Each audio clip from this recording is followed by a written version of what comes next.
All right, I just hit record. So I'm Patrick Smith.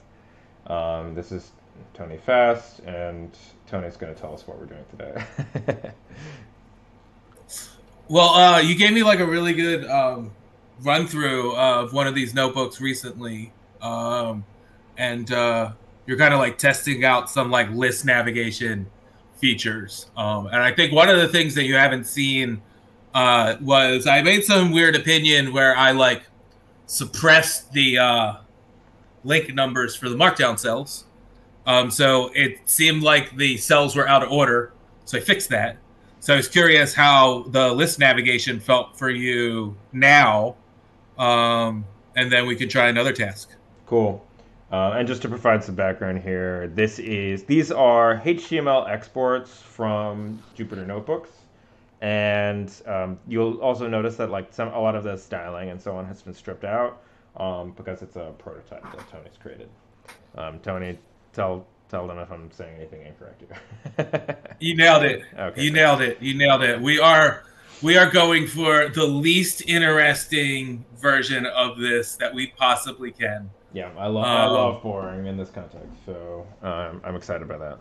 All right, let's. Yeah, I shared this with Isabella, one of our other collaborators, yesterday, and she's like, "I just love the basic HTML." Is it Tim Berners-Lee style, as I call it?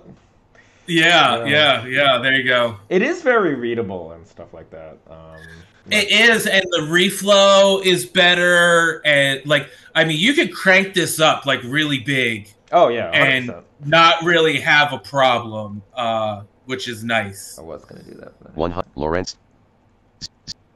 Zoom colon 5 Zoom colon. Yeah, it definitely was thinking about stuff like that, and things stand out well, but we're also academics, and academics seem to like the extremely basic Tim Berners-Lee style. Judging from the various computer science professors websites that don't look like they've been changed since 1990, or 1992 or whenever the web came out. All right, so you want me to just kind of poke through this and see what's what? Yeah. Well, so I've got some navigation modes I wanted you to try out, and I've got some settings in here. So as we go through this, the easiest thing is let's start with a list.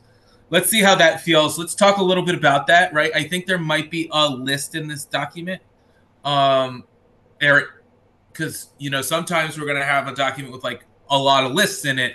And I think one of the things you said is maybe it's not good to add another list to a whole document a list, or maybe it is. I'm not quite sure. So it has to be the cell structure has to be something, right? So I guess it's always going to be cluttering up something, But, right. It's a question of what do we want to clutter up, I suppose. All right, let me just poke through here and try to get a little feel for things, and then we can kind of drill down and do some more specifics. So can't wait, man. Settings Hanging button out. Alt plus. Okay. Settings button Alt plus. I want to go do the skip to content thing. Skip to main content link Alt +1. Okay, nice.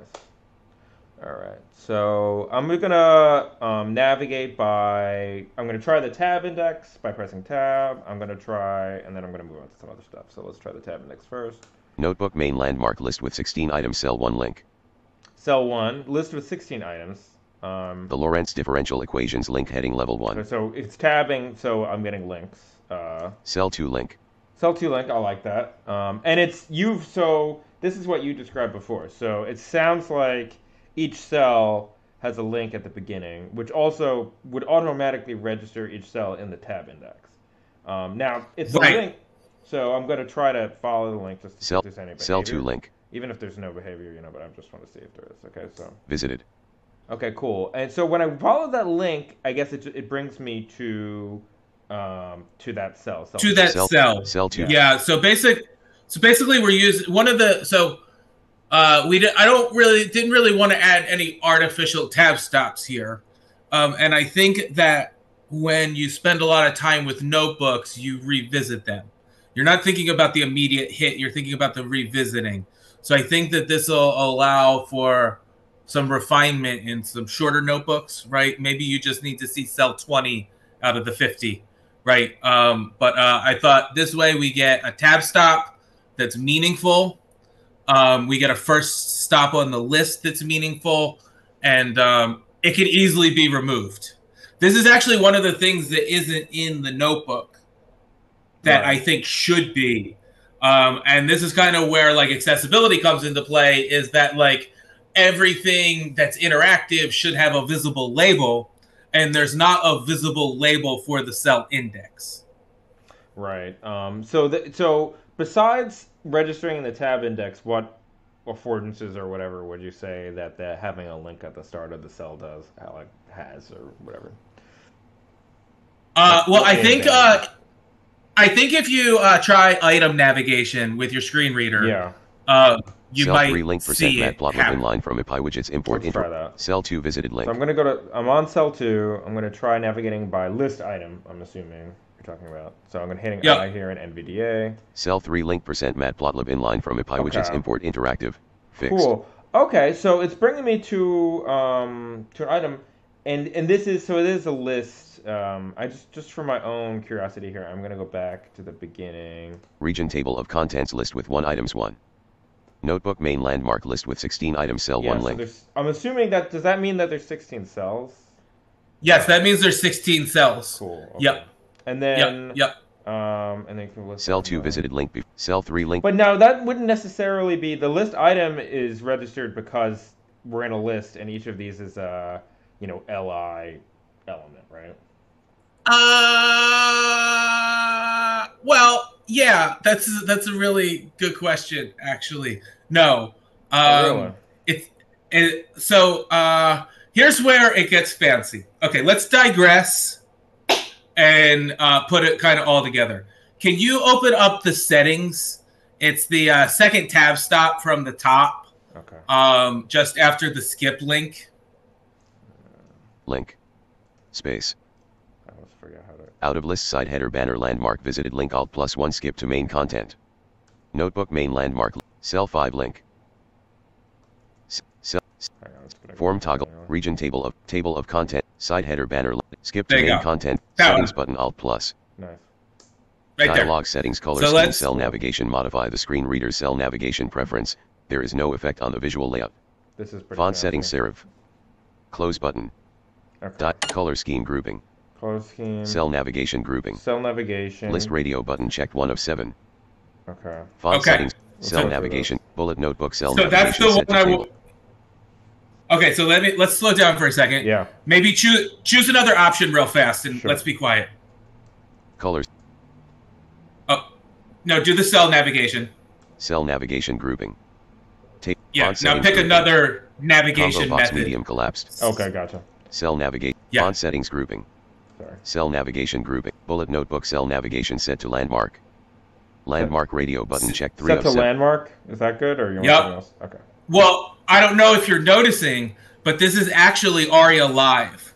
So one of the things that you mentioned in some of your screen shares is that there should be confirmation when something changes. Yeah. So basically, that's pretty cool. I mean, it told me right away when it was set. I mean, honestly, it almost has like a native app feel or something like that which is really right. Does it? Thank you. That makes me super happy to hear. Yeah. Right. You but yeah, almost so I forget that you're using a web app, which doesn't usually respond that nicely. So that's good. Yeah. So what's really cool is like we've got the prototype for the Audible part of the notebook experience before it's even interactive, right? So to me, so now if you could go and change like font size and the serifs and all that, font and if you start to bop around. Font size change. Bullet font size. Bullet font size change. Put the font size up one level. The other thing is, the other thing is I just want to explain because not everyone knows what an area region is or whatever, and if we put this online. So the area region basically means it defines a region of the page, and if that changes. Often, that might be like something like JavaScript, but in this case, ARIA Live. Yeah, ARIA Live. Sorry, I said ARIA region. ARIA Live. It's all right. And then if something changes, in this case, it was changing I don't know. These are combo boxes, right? Radio boxes. Combo box. Radio buttons. So then it'll update. And then you can have different settings and like it's either like assertive, polite, or something like that. So I'm assuming that's probably polite, I guess. Yeah, so the general recommendation is to make it polite, which means that the notification will wait until the screen reader's completed saying what it's saying, and then it will politely append the update. If it's assertive, it'll interrupt you. So I think that like when we get to a situation where a cell fails to execute, you say cell 7, value error, right? And it's assertive. And it's like, hey, this thing immediately failed. We've got we're introducing early on some of the more logging, live notification kind of things. And I think that the way that this is going, we could actually implement these features for non-screen reader users using built-in JavaScript APIs also. Mm.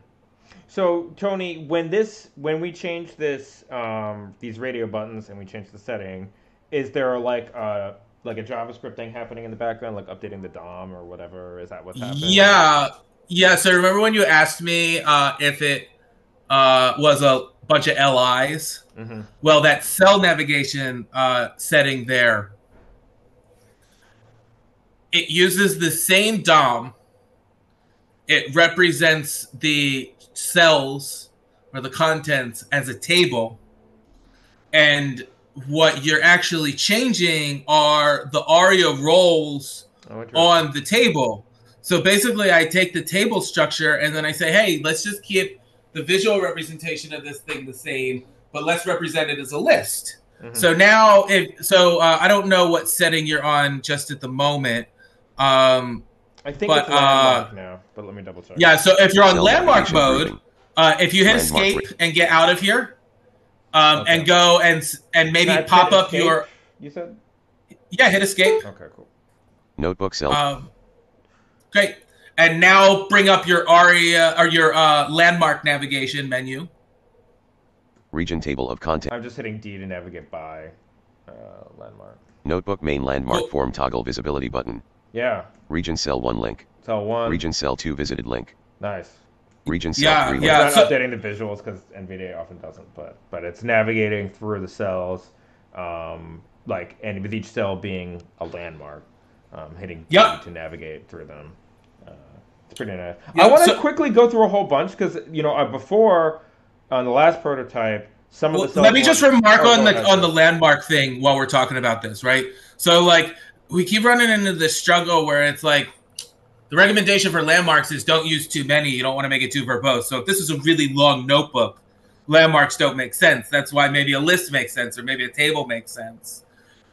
So maybe people would want these things, but I think ultimately making them configurable and allowing assistive tech users to choose their preference is probably the best outcome that we can have. I think so. I think the only downside of that, which is only it's only sometimes a downside, is that there's a more surface area, right?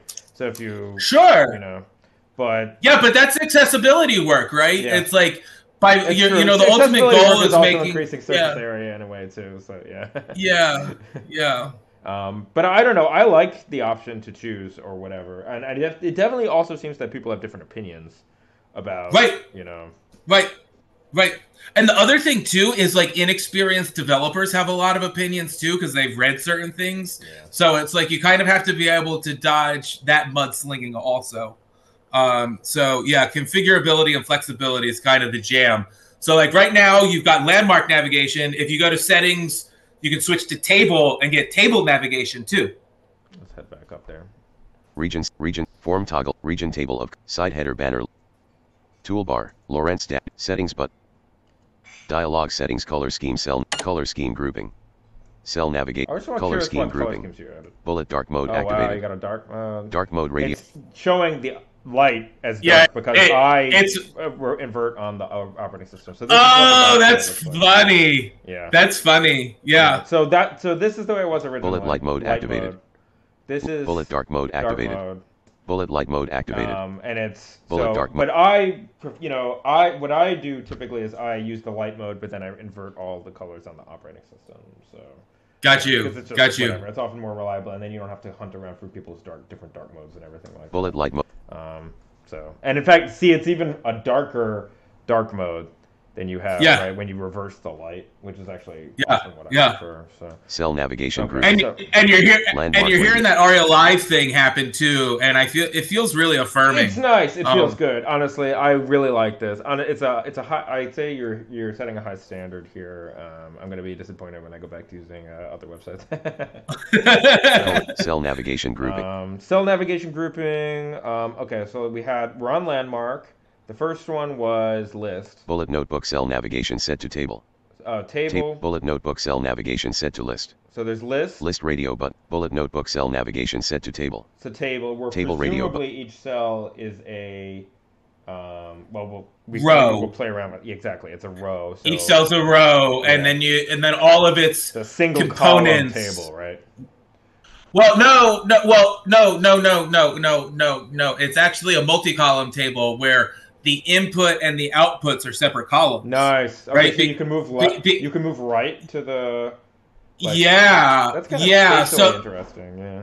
Right, because like when you think about the notebook document, it's actually stored as a list of records.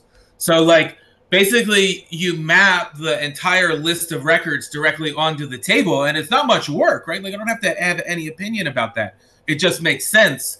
And then that lets me use CSS Flex and CSS Grid and all of these other things to do my layout. But it's got a really nice structure for the data, and the data is independent of the view. So now what we're doing is just like changing the view with CSS or with ARIA.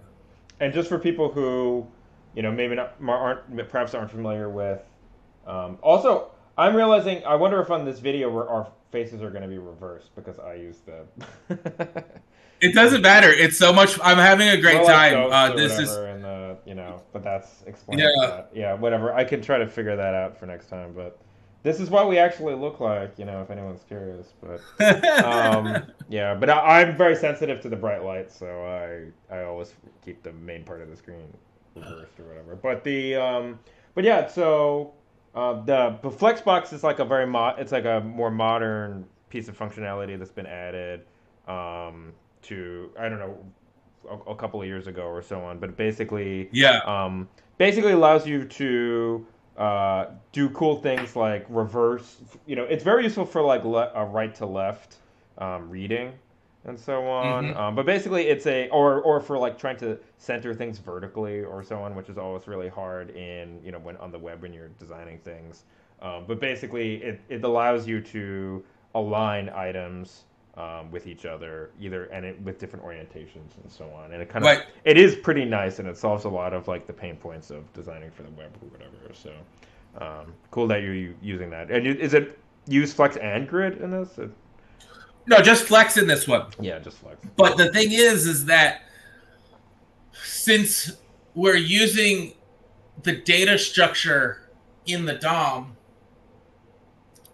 it makes the CSS selectors really predictable. And that's the nice thing. We know the names of our columns. We know which column is which in the index. And it makes it a lot more realistic for somebody to come and organize the layout the way they want. So I think like what we're finding is like in this like hunt for a semantic representation for things, we're finding that the best case scenario is also going to be the most flexible. And also, kind of future-proofing to allow other people to, add features or something in the future. Yeah. Whatever, Like I always get frustrated when I go into like maybe want to edit CSS to make a site like, have dark mode or not have dark mode or whatever.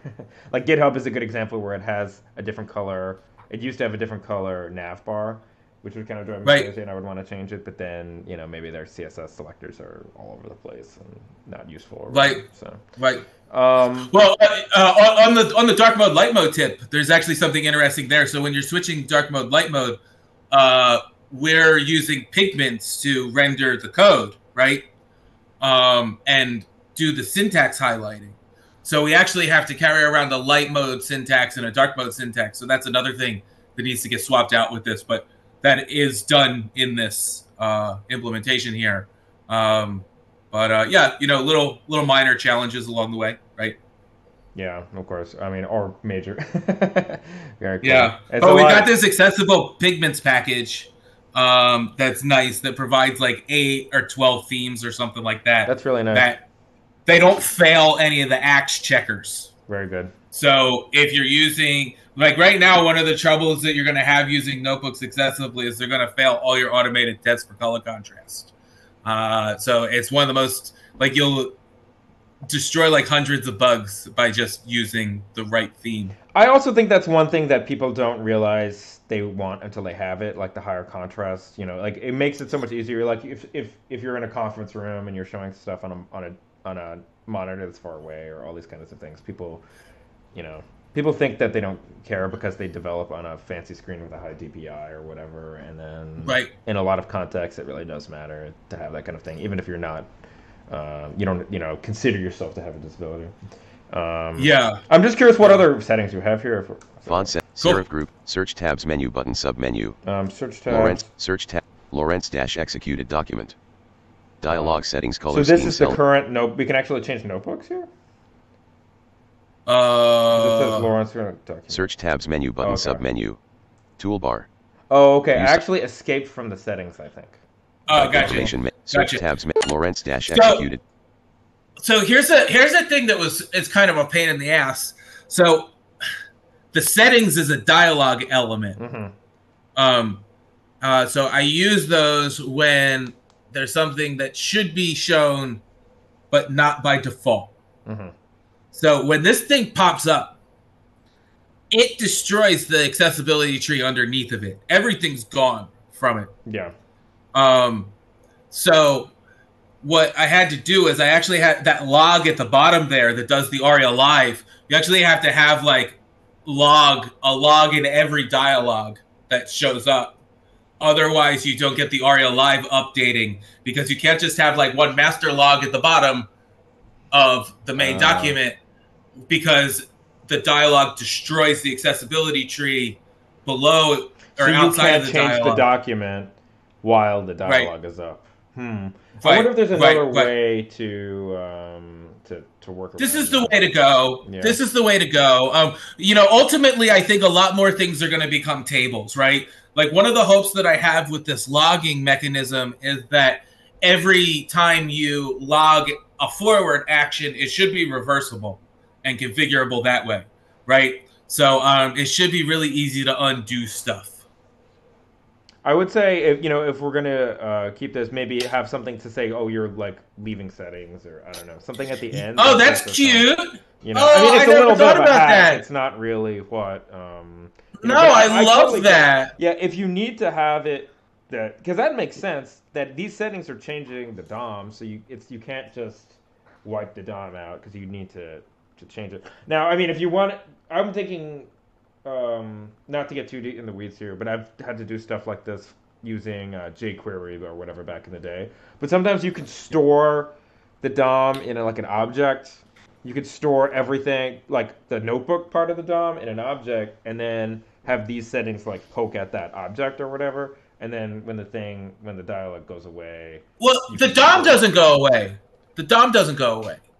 The accessibility object model that gets sent to the screen reader goes away. Oh, okay. The structure stays the same, right? It's just that, like, if you go and look for tables on a page right now, I don't know if you're going to find any. T. Chat. T. Right. Yeah. Modify the Lawrence stat T. It should at least say no table, so there's something here. Yeah. T. Yeah, so there's some weird things I must be happening in the this wrong place. mode. Like I'm copy and browse one. Hang on a second. System menu. Lawrence space. I'm trying to remember the. Yeah, there we go. No next table. Yeah, there we go. Okay. So that was what the issue there was, and this is I run into this a lot. It's like there's different focus mode and browse mode. So there's one is intended to type directly onto the page, and one is intended to navigate around the page. So and then it tries to guess what you want to do. So sometimes you wind up in one unexpectedly, and you have to kind of manually switch out or whatever. But when you're in browse mode, you can do the thing where you search for tables, search for lists, whatever. So. Well, I love that you bring that up, right? Because like one of the things that we've had to deal with is that we've had to deal with the notebooks. We call them static or rendered notebooks, HTML notebooks. Mm-hmm. and then interactive notebooks. And we treat them as different, but like really it's browse mode and focus mode in some way, right? Kind of. Like that kind of mechanic kind of. It's the same thing that you're doing. Like you're moving around, and the other one you're actually typing directly into the. Right. You know. Right. So, right. I mean, I suppose in an editable notebook you might still be switching between browse and focus because sometimes you're writing code, sometimes you're navigating around and like exploring what's there. Right. So you might still be space for like switching toggling modes. But basically, yeah, it's a conceptual shift, read and write. You know? We digress. Why don't you escape out of this? Yeah. Notebook and then try some table navigation. Yes. Are we on table now? I forgot if we're. You should have tables activated, I think. Okay. Region table of contents button. Table of contents list with 1 items. The Laurent notebook mainland table with 16 rows and 3 columns. Row 1 column 1 cell 1 link. Let me try that again because I wanted to get a little sense of the structure. Out of table form button toggle visibility. Out of form table with 16 rows and 3 columns. Row 1 column 1 link cell 1. So it's a table with 16 rows and 3 columns. Yep. So I can navigate left and right. So I'm going to try that. So I'll. Row 2 visited link cell 2. Okay. Row 1 link cell 1. Row 1. And I'm going to try moving to the next column. Column 2 heading level 1 link the Lorentz differential equations. Edge of table. Heading level 1 link the Lorentz differential equations. Column 1 link cell 1. So it's input and output. So I guess, let me guess what's happening here is that markdown cells are, the markdown is both input and output. Does that make sense? Yeah. Yeah. Okay. Yeah. Exactly that. Exactly that. Nailed it. Yeah. All right. This stuff is still in a sort of intermediate state. So what happened was, Patrick, we've talked about this a few times, I was like, well, let's make the whole fucking thing a big table. With a T head, a T body, and a T foot. And I did that, and it was great, because like I got column names and all that kind of stuff. But it turned out on VoiceOver, it hated everything, and that it thought it was a data table and misinterpreted everything, and it didn't notice it as a layout table. So basically, some of the user agents and some of the browser combinations have different heuristics to figure out, like, do I interpret this thing as a table or not? Well, layout tables are kind of in the doghouse a little bit in terms of web development and so on, and they have kind of a bad reputation because, you know, a little bit of historical, but like people, it used to be that you couldn't have a left nav bar or anything like that unless you had a table. So I think once there were other ways to do that by doing CSS or whatever, people kind of look down on the layout table type situation. I think. well, we're bringing it back here. Yeah. What I realized when you were just doing that demo is that it doesn't have the row name and the column names, which I can add back in. Let's hear that again. I think having something like, so we have 3 here. Let me get a code cell so I can get a better sense of. Row 2 visited link cell 2. Code cell 3. Row 3 link cell 3. Link cell 3. Column 2% matplotlib inline from IPyWidgets import interactive. Column 3. Column 2%. Column 1 link cell 3. Column 2% matplotlib inline. Column 1 link cell 3. I'm trying to. So there's no output in that one. Okay, gotcha. Let's see. So just a quick note on that. Like, I think it's an accessibility. I think we have one of the first unique violations for notebooks is that a cell without an output is inaccessible. In fact, like an expression without an output is inaccessible, right? So like if you go and set, like if your thing says set my dictionary key A to 10 and it doesn't say dictionary key updated or something along those lines, then somebody might miss it. Yeah. And that might even just be cognitive accessibility, right? Like not even like web content accessibility kind of deal. But maybe try cell 5. One of these has a figure in it that has no alt text either. And yeah. Column 2 from Lorentz import solve line Lorentz W equals interactive left paren.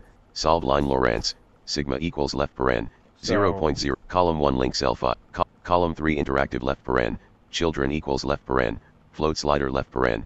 value equals 10.0, description equals sigma, max equals 50.0 right paren, float slider left paren, value equals 2. Yeah, is that like a Dext or column something 2, like that? column 3 interactive left paren, children equals. I don't have it reading all the syntax currently. Let me just see if there's an option for that. Speak so basically what's happening, NVDA Patrick, is this is an iPad widget that's not on. getting rendered. Gotcha. Okay. So it's showing its standard representation, and that's what you're hearing.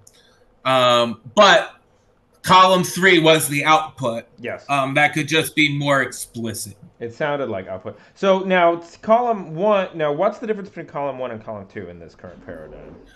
So column 1 is just that anchor, right? Because when I first did this, I had that anchor.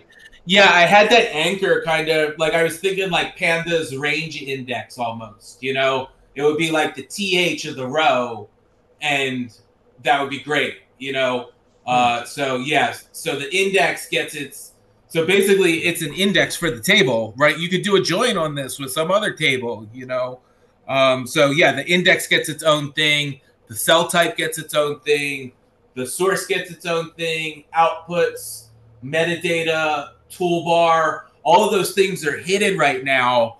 But as we say, hey, let's move this notebook into focus mode outside of disabled or read-only mode, now we can start to expose the toolbar. We can start to expose the metadata, things along those lines. So when you're talking about an editable Jupyter Notebook type situation. Yeah. But all that stuff's actually in here. I'm just not showing it right now. Gotcha. And so basically, column 1 is column 1 is a label, or as you're calling it, like an index. Column 2 is the actual contents of the cell, input cell. Or input of the cell, let's say. And then column 3 is the output of the cell. Cool. For now. Yeah. For now, because there's a button up top that I've put there. We haven't really dove into that yet, and it's still in the middle. But when I was building the notebook as a whole table, I needed to think about what T-head was going to be, right? Like, what's the header for all of this notebook? And the way I thought was interesting to interpret was a widget for visibility. So every, source, outputs, execution count, all of those things can be toggled for markdown cells and code cells, right? Because like visibility is actually a feature of current notebooks right now. So this way users would have control over the visibility and like collapsing or expanding them. So that's actually, there's a proto, if you go up just above the notebook main area. Row 1, column 1, cell 1, formatted notebook main landmark table with 16 rows and 3 columns. Row 1, column 1, cell, out of table form button, toggle visibility. We're on a form, toggle visibility. Yeah, hit that toggle visibility. Yeah. Okay. Dialog. Oh. Close button. There you go. Dialog. So this is rows and 9 columns. This is rows just a column. thought. Oh, interesting. Column 3 execution line count checkbox check. Column 4 cell line type. Column 5 so you source. can choose which cells are shown. Well, which parts of the cells are shown? Or which parts of the cells? Column 6 output checkbox check. Stuff like that, or. Yeah, so like when it's shown, like what do you want to see, right? You don't want to see the metadata right now, right? But maybe you want to turn that on. That's really interesting.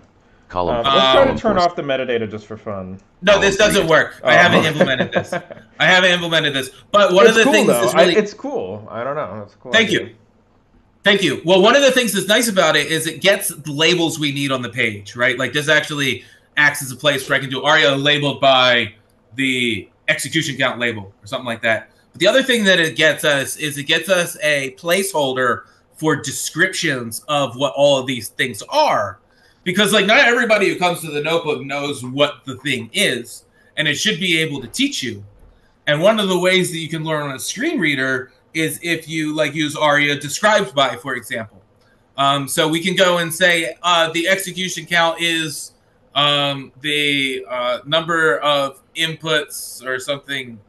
I don't know how you describe that. What bad example? The cell type, the kind of notebook cell or something along those lines. But like we'll be able to add some more descriptions and features so that people can become literate with this and also like literate with their screen reader, I think. Yeah.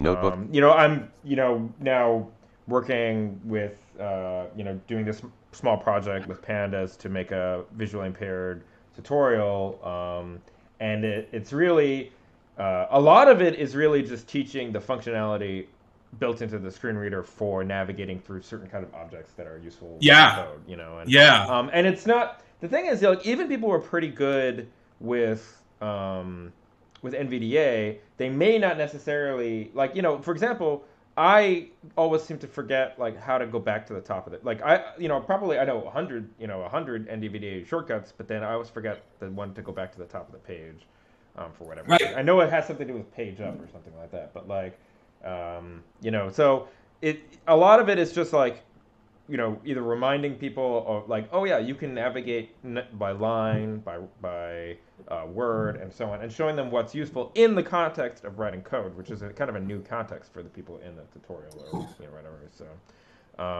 it's interesting you bring that up, because like there's a few, like, you know, web content accessibility guidelines have been guiding this. The chartability, data visualization heuristics have been guiding this.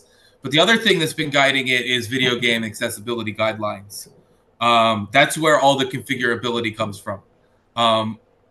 Keyboard shortcuts need to be remappable, all those kinds of things. They need to be built in from the beginning. And when you think about it from the video game side of things, like, video games have onboarding tutorials and beginner levels, and they're actually doing some of the best accessibility affordances right now. So I think one of the futures that we actually... Right. But I think there's something of merging, like, video game accessibility guidelines with web content accessibility guidelines that give you some of those affirming logging behaviors and stuff like that, you know, that we were just showing. Yeah, exactly. And maybe even trying to provide a little too much help, or, like, reminding people, like, we know you know this, but you can do this. Right. Walk the line with that stuff. Yeah. I guess when I'm navigating by table, I think the table is cool because I feel like the list is like a pretty good default structure, because it's like a quick and like a kind of a quick structure, you know, like you're moving quickly through it, you're seeing everything. And then the table seems really useful for, like, oh, if you know you're going to be switching, but like focusing on one cell and switching between the inputs and the outputs and so on. And it seems to make it easy to switch between the outputs and or to like, it seems to make it easier to do a deep dive when you have the table. But I could also see the structure being a little overwhelming. So that's, you know. Yeah. I would also say with the table, you know, because we have that metadata cell column or whatever, or that, like, index column, it definitely, I think there could be some more useful information in there. Like, you could say, oh, it's a markdown cell, or it's a raw data cell, or whatever, and stuff. I mean, maybe you could do that with all these different semantic structures, but it definitely seems like there's space for that in the table cell. I really like being able to switch. It's cool. That's awesome, man. Yeah. I'm super. It's something I've been dreaming about for a while. But, like, the thing that was hard is, like, if you take the fully semantic approach, like, you have to rewrite DOM every single time, because there's no way to turn a list into a table. There's no way to turn a section into a list because of the way the roles work. Yeah, no. But since, like, the table's been around for so long, the table can kind of morph into anything. And once I found that, it's like, oh, wow, yeah, you could actually, like, change the entire annotation object model of a table without having to do re-renders, and that's great. Like, I could see, you know, I don't know if eventually people would create a notebook, you know, like, if the canonical outputted notebook would have, like, this kind of, you know, ability to change semantics on the fly. I mean, it'd be kind of cool if it did. But I would also say, like, in terms of trying to get people to, like, in terms of testing, you know, in terms of, like, as a prototype to get people who might actually implement notebooks in other contexts, this seems like a really cool way to do that. Because people could be like, oh, I'll try it this way. Oh, I'll try it this way, you know. Yeah. And that's been the whole motivation, is because we're so fucking under-resourced that, like, I can't have an opinion about anything, and I have to, like, really make everything as configurable as possible, because when I get time with affected users like yourself, I have to be able to give you this like modular experience. And this is kind of where I think like, you know, you might be able to have sort of like that optometrist experience with like dialing in what feels good, what feels right. And, you know, you're not given features, but you're given options. Yeah. Yeah. And you could even maybe, because you've developed this kind of approach where you can pop things open and so on, you know, there might even be room for like a hidden little help section or a hidden little, you know what I mean, with some documentation and stuff. And that, stuff that people might not necessarily want every single time, but you know, it definitely feels like, you know, like almost like you were using an app, or almost like you're using something like that, where it's just a little more functionality than you would necessarily expect with an exported document. You know what I mean?